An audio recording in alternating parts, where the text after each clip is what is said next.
Why are royal watchers getting excited about Catherine's Christmas comeback?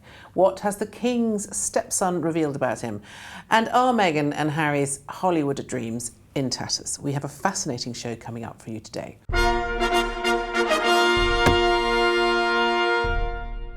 Hello and welcome to Palace Confidential. I'm Sarah Vine, standing in for Joe Elvin. On my panel today is royal author and broadcaster Victoria Murphy, the Mail on Sunday's fabulous editor-at-large Charlotte Griffiths, and the inimitable Richard Eden.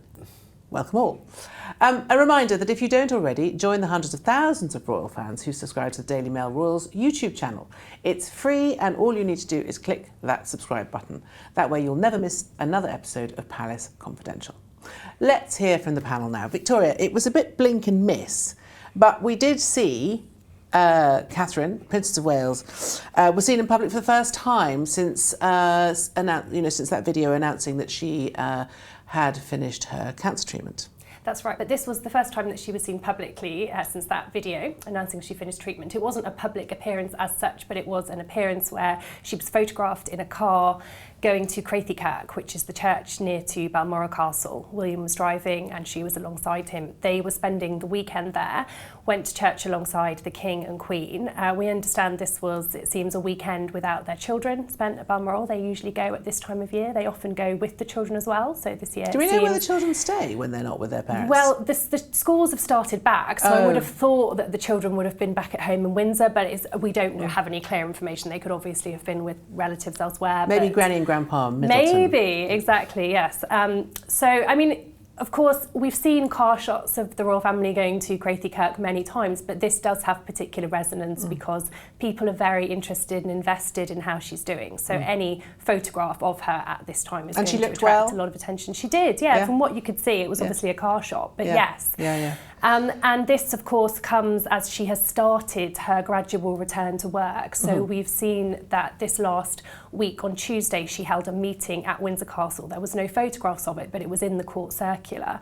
And she was meeting with people to discuss her Christmas Carol concert. And last week, she had a meeting Tuesday again to talk about the early years. So we're seeing that gradual return to work. And Charlotte, her carol concert has become a bit of a fixture, hasn't it? Yeah, she's been doing it for 4 years now, and we know that it's going to be one of the things that sees her come back this year. She's going to do the 11th of November, and then she'll do the carol concert, and it's really her baby.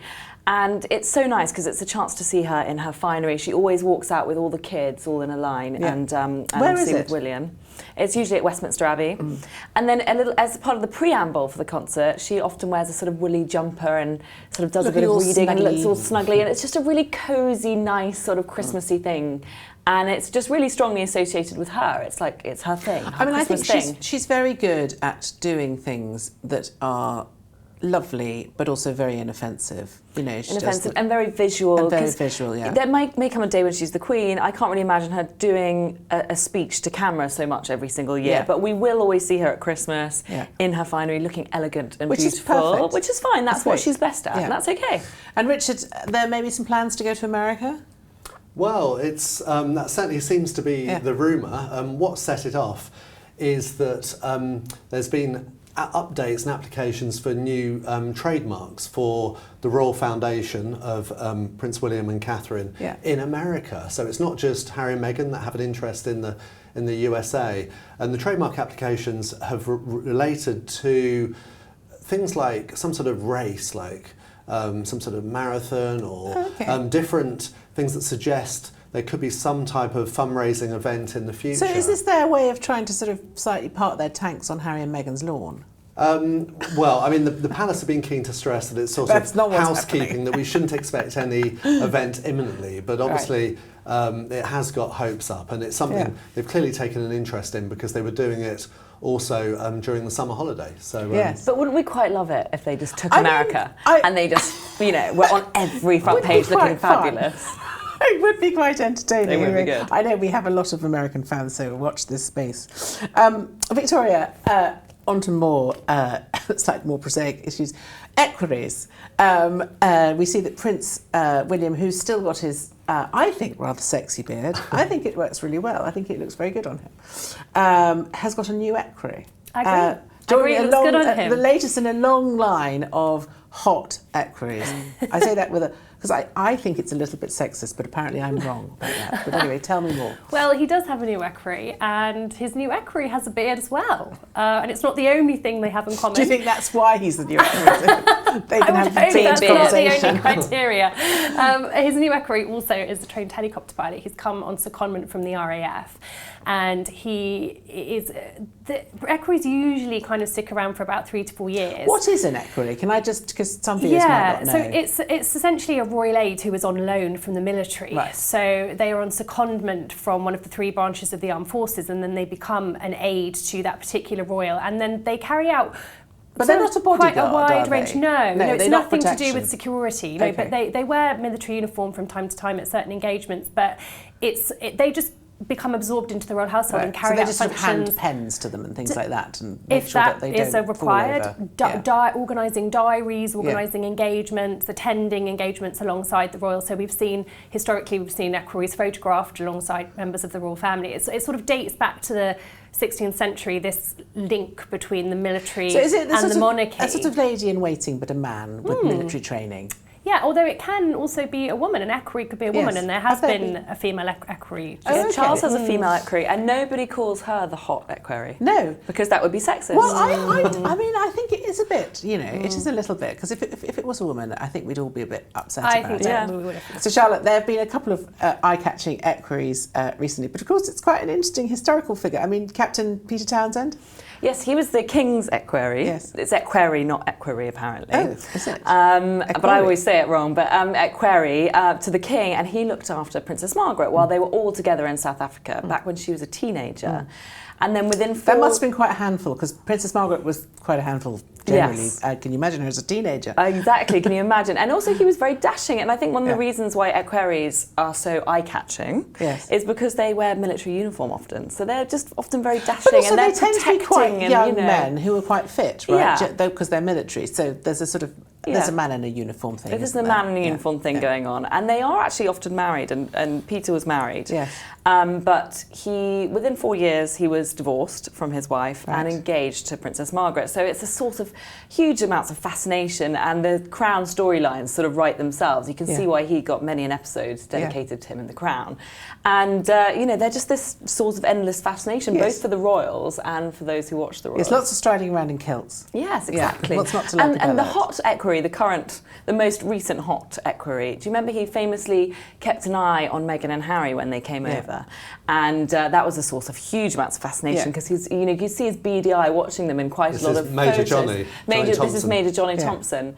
And so you kind of get the sense that they're sort of the eyes and ears of the royal family, and But their there's little also beady eyes that are watching dynamic everything. of a kind of highly trained military man, sort of taking care of a rather sort of fey, princessy type person. It's kind of fairy tale. It's sort of Disney fairy thing, tale, right? isn't it? Yeah. You can see why Margaret fell for her equerry, but she was never allowed to marry him, and it was a source of real sadness for her. And even on her deathbed, she said, "God, I wish I'd married him."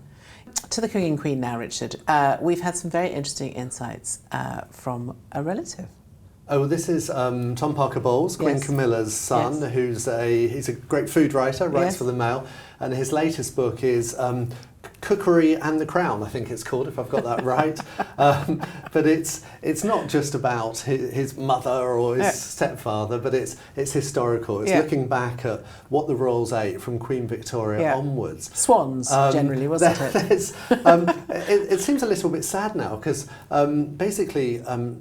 King and Queen, our King and Queen, don't actually eat very much. So well, it's funny. I mean, I have to say, I have had dinner on a couple of occasions with the King and the Queen. Once before they were King and Queen, but not since they've become King and Queen, but when they were when she was the Duchess of Cornwall and he was the Prince of Wales, and he's a real gourmet. He's quite very into his food, and quite particular about what he eats. But doesn't eat that often. So, for example, the King doesn't have lunch. No, he doesn't. And then Queen Camilla will just have a bowl of soup or a bit of smoked salmon or something. They're very frugal with their food. Very frugal. The contrast with past monarchs is extremely interesting. Now, I mean, when you read Tom's account of what Queen Victoria ate, you just think, my goodness, where did she put it? What did she? Well, I mean, you could see where she put it. The slimmest. She was entirely spherical. Well, by the I end think of my her life. highlight, it's worth buying this book just to read the detail of what served at afternoon tea. So they've only recovered from lunch, a couple of hours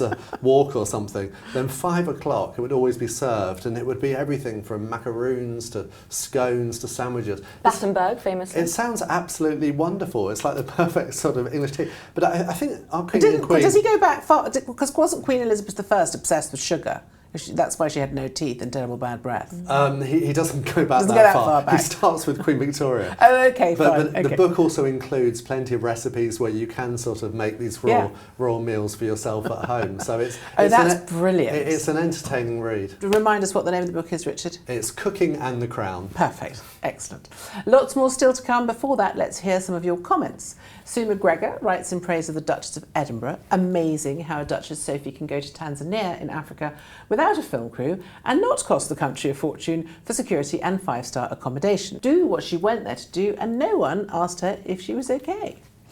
Stick around a little later for more on Sophie. Matthew Wallen had this to say: we should feel sorry for Princesses Eugenie and Beatrice. At the end of the day, whatever you think of Prince Andrew, however terrible his actions or unappealing his character may be, he is still the father of 2 young women who must be devastated to see their dad constantly being attacked in this way. Maybe it's time to leave this old man to sulk and focus on the good work of his family instead. I kind of agree with that. Ellen Morgan writes, after our discussion of Catherine last week, don't forget, Catherine has recovered from the cancer. Now she has to recover from the treatment. It's still a long journey. Wise words. And after our discussion of William and Catherine's birthday wishes to Harry on social media, DW had this to say: the Prince Harry birthday post from Kensington Palace was actually not significant. It was impersonal. In normal circumstances, the initials W and C are present after the post. In the birthday post, the initials were not present. It was perfunctory and polite. It was not an olive branch in any way, shape or form. Please keep those comments coming in. So let's go back to the panel. Victoria, speaking of Harry, he's been quite a busy boy recently. We've had lots of pronouncements. So busy. He's been very visible over the last few days. He's been making lots of speeches. He's been in New York for the UN General Assembly High Level Week and also for Climate Week. He's also been making appearances on behalf of some of his charities. A lot of it has been quite focused on Diana's legacy. So he's made appearances with the Halo Trust, obviously an organisation she was very aligned with. Also the Diana Award, which is the only organisation officially set up in her memory. And also meeting with the royal family of Lesotho, which is the country in which he set up his charity Sentebale in her memory as well. So a lot of his comments... Is William involved in any of these charities? No, none of these. Oh, sorry, the Diana Award he is, yes. So the so Diana how is that Award, working? Because they're not really talking, are they? Well, at times over Diana Award events, they have both appeared, and we've actually seen them both do separate appearances since the divisions emerged. But this particular appearance was just Harry at this appearance in New York. But William is equally as involved with the Diana Award, yes. But not with Sentebale, that's Harry's thing. And Harry's been doing lots of speeches. He's FaceTimed Archie and Lilibet on stage at one point. He's made speeches about being terrified about the future because of climate change. He's been very vocal. I think, he's clearly attracted a lot of attention in New York. It does feel that you can tell there's a palpable difference now between when he was a working royal. If it was a working royal in New York for 2 days, and would feel very different, and it does feel different now that he's not, and he's sort of one of many. Do you think, is this because VIPs. is someone new advising him, helping him? Is he talking to anyone in particular, or is he just doing this off his own bat? I think this is about him wanting to get out there and be visible and make appearances, but finding a way to do it that is sort of logistically makes sense and is aligned with a lot of the things that he wants to do. So going to New York for this at this particular time when all of these particular things are happening makes a lot of sense because he can be very visible and talk about the things he wants to talk about. And I think that's why he's there. Whether it's because he's talking to anyone new, I don't think that's what it is. I think this is kind of in line with what we've seen him do for the past few years. And Richard, after our discussion last week about Duchess Difficult, there's been a sort of a kind of bit of a comeback from America, hasn't there, on that? Oh my gosh, there really has. I mean, one of the reasons that Harry and Meghan said they left Britain to go to America was they wanted to get away from, the pesky press. But now what we're seeing in the USA is that different publications seem to be sort of giving very different reports about their behaviour since they've moved there. Last week we were discussing the report in The Hollywood Reporter, which was really strong stuff, describing her as Duchess Difficult and this sort of thing. Well then, this has stung Harry and Meghan into action, and clearly they've encouraged employees and former employees to contribute to a friendly publication, Us Weekly, which is another magazine, and that they've published this extraordinary article where it's all different testimonies talking about how wonderful they are and making them sound like they're the best employers anyone could ever have. There's one extract particularly about Meghan's like she waters, what is it? I mean, she waters the seeds and the flowers grow. Helps people with waters seeds and helps them flourish. Yeah. It's how she was helping careers. And the one that really stuck in my mind was there were some extensive quotes from Josh Kettler. Now, who only worked for them for about 2 days. That's it. Viewers might remember that he was Harry's chief of staff who left as soon as his probationary period finished after 3 months. Well, they've got quotes from him saying, I was really impressed by what I saw and stuff, and you think, well, so impressed that you immediately left. Do you think he had it written in his severance clause that he had to say a nice thing about them? I actually found his quotes quite short and clipped and forced, if I'm going to be honest. Well, I think also you want to stay generally on good terms with employers and former employers, don't you? References are important, this sort of thing. Well, exactly. But they always used to complain in the UK that they couldn't get, the things that were said about them that they didn't agree with, they couldn't get them corrected in the British press. Do you think this is their sort of way of going about it in America? Well, that's what's so interesting, because Meghan has spoken about how she felt that terrible things were being said about her and the palace refused to comment. That was always their way. They thought better to let things lie, never not explain, get involved. never apologise. That's always been so there. Here is the opposite extreme. So you've got fully addressing the complaints. And is it a success or not? On the one hand, you could argue that you've got lots of people on the record now saying they're wonderful. But on the other hand, it's given the story a whole new lease of life. And I'm sorry to report that it's then provoked another American publication, the Daily Beast, they've spoken to someone who used to work for them. Oh my goodness, I don't even know if I can say the things this person has said. They've described Meghan as acting like a demon. I thought a demon, not a diva. Not a diva, a demon. A demon, things we would never say here, so you can't get much stronger than that. I mean, what next? Spawn of the devil. It might have just been, they might have been hoisted by their own petard. Yeah, so I think, I personally would say it illustrates the wisdom of the palace in not wanting to get into just a sort of daily ding-dong. Yes. And Charlotte, interesting also that Harry and Meghan seem to be sort of very much on parallel paths at the moment. They seem to be doing a lot, but not necessarily together. Yeah, well, she wasn't in New York with Harry all week, and we all know what happened last time they were in New York together. They had that car chase that wasn't a car chase. Yeah, and then she wore some very expensive jumpers, I remember. Yeah, and it just didn't really work last time they were in New York. And what I noticed was that after Spare, when there's quite a lot of negative publicity, she sort of disappeared into the background a bit for that time when he rode out the bad publicity. And obviously this week she's had lots and lots of negative publicity around this demon and all these other reports that are coming out. And I've just noticed that, he's sort of taking a step back. He's not sort of doing a walkabout appearance in Montecito with her. No. She just seems to be very Montecito based at the moment, while he's out doing his kind of image reconstruction, sort of alone time. And this weekend he's going to be coming to the UK, and we know that she never comes to the UK with him. So it does feel like, of all times, to not be unified, it's just quite an odd choice really, to be doing separate appearances, or for her not to be doing any appearances at all, but clearly having her staff brief out to Us Weekly about what kind of a boss she is. And also just one other thing is that I just noticed that the coverage of her being a bad boss, sort of did point out that Harry was actually really nice and really good guy. I thought it was really interesting that whoever leaked that was quite nice about Harry, really. Said he was an enabler, but didn't say anything particularly negative about him, and all the negative comments seemed to be directed at Meghan. Yeah, I mean, I think there's a little bit of underlying misogyny there, isn't there? There always is. I mean, there's this whole narrative that it's always got to be the woman's fault. Yes, I mean, Duchess Difficult in high heels is quite sexist language. I mean, I'm perfectly prepared to, accept that that she may be quite a difficult person, but I don't think he's a saint. But it also portrayed him as quite wet, you know, as an enabler. So it wasn't exactly positive. It wasn't fully positive about him. But it's the classic trope of the sort of strong, determined woman with a sort of slightly floppy, weak husband. It's quite lazy, I think. I'm sure that's not the truth. Victoria, what do you think their agenda's going to be? Their agendas. I mean, they're sort of separate things. I mean, what, you know? Yeah, I mean, I still think that they haven't. You know, they're busy. They're doing their projects. They're making some public appearances.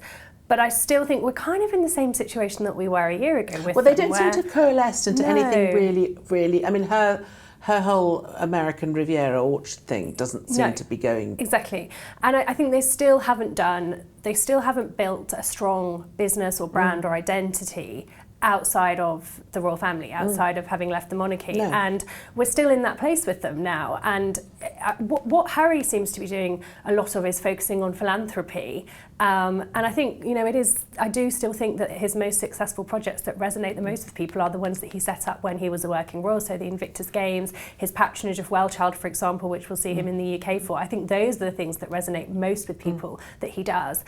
And then Meghan's kind of seems to be maybe more business focused now, and she's got this American Riviera orchard. But is that confusing to people? Do they want to be seen as philanthropists? Do they want to be seen as business people? Are they trying to be everything? And is that really hitting home? Do people really understand what they stand for? I think that in many ways they've tried to sort of jump the gun. You know, what they should have done is gone to America, got their heads down, done some sensible stuff, not done all this kind of, you know, stuff about the people back home.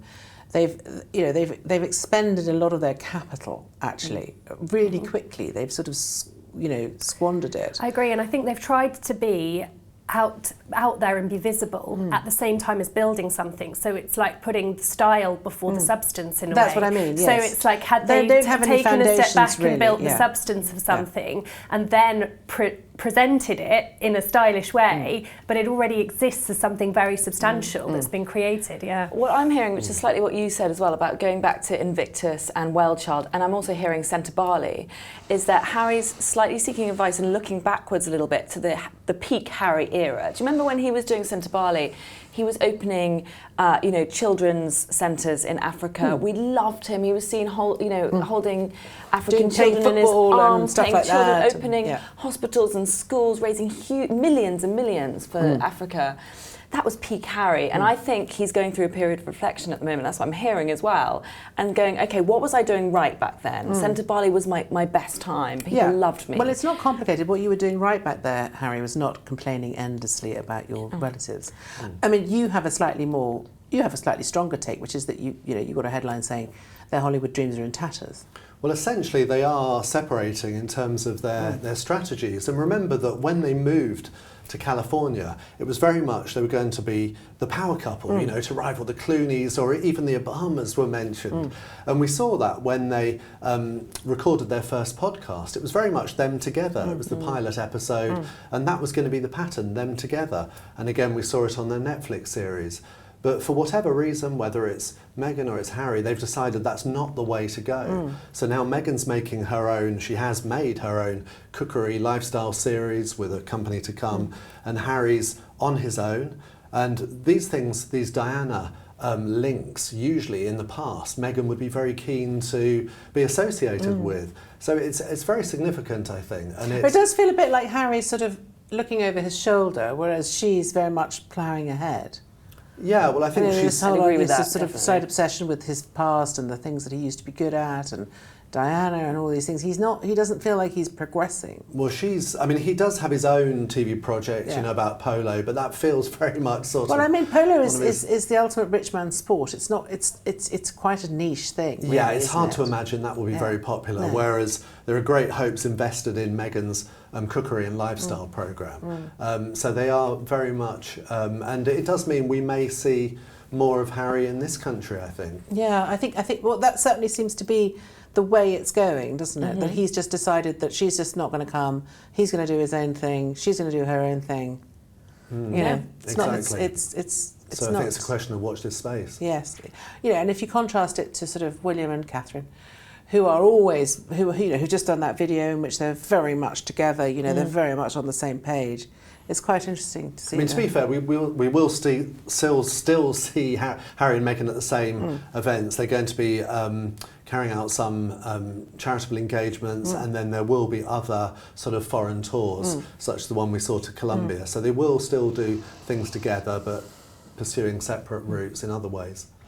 Charlotte, a bit of fun. We had our colleague Claire Chisotti, picture genius, managed to pull together a whole section of pictures in which it appeared that Fergie was copying Kate Style. Kate Style. I love Claire's pieces because she just has this amazing eye, and she's managed to find a really good selection of times when Fergie appears to have copied Catherine. But I think fair enough, because Kate's a style queen. She really never puts a fashion foot wrong. No. And poor Fergie and her girls, to some extent, in the past have not had great experiences with their fashion coverage. And actually Beatrice is now doing brilliantly. She's always dresses perfectly. And I think that Fergie is actually getting better and better at the old style stakes. And I think possibly, if Claire's right, it's because she's emulating Catherine. But she's not afraid to reinvent herself, is she? She'll try anything once. We know that about Fergie. No, she's she'll game. go for an off-the-shoulder black and white Catherine sort of cape look if she wants to, and I think she pulls it off. I think she looks great. Well, it's that time again. That's right. It's the Princess Anne section of the show. Victoria, she's been from Holland to Scotland this week. She never stops, does she? She doesn't stop. She's been really busy, and her engagements over the weekend attracted a lot of attention because she was standing in for the King, attending the commemorations for the 80th anniversary of the Battle of Arnhem in the Netherlands. But actually she was busy before and after that. So on Friday she was in Peterborough handing out a farming award, and then on Tuesday she was in Scotland carrying out 2 engagements, and then yesterday, Wednesday, she was doing an investiture in Windsor at Windsor Castle. I mean, she really is. There's no job too big or too small for Princess Anne, is there? Completely, and a lot of the time it doesn't attract as much attention as the weekend's engagements did, for obvious reasons, but she just gets on with it, and she's just doing. And if you look at the Royal Diary, she's always got loads of things in there. Yeah, she's amazing. Yeah. On last week's programme, the panel discussed Sophie, Duchess of Edinburgh, and her under-the-radar trip to Africa. That gave us the idea to pull together some of our favourite pictures of her on foreign trips over the years.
I hope you enjoyed that one. If you did, you must subscribe to the Daily Mail Royals YouTube channel for more great royal videos.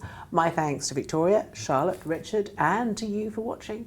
Palace Confidential will be back with Joe Elvin next Thursday.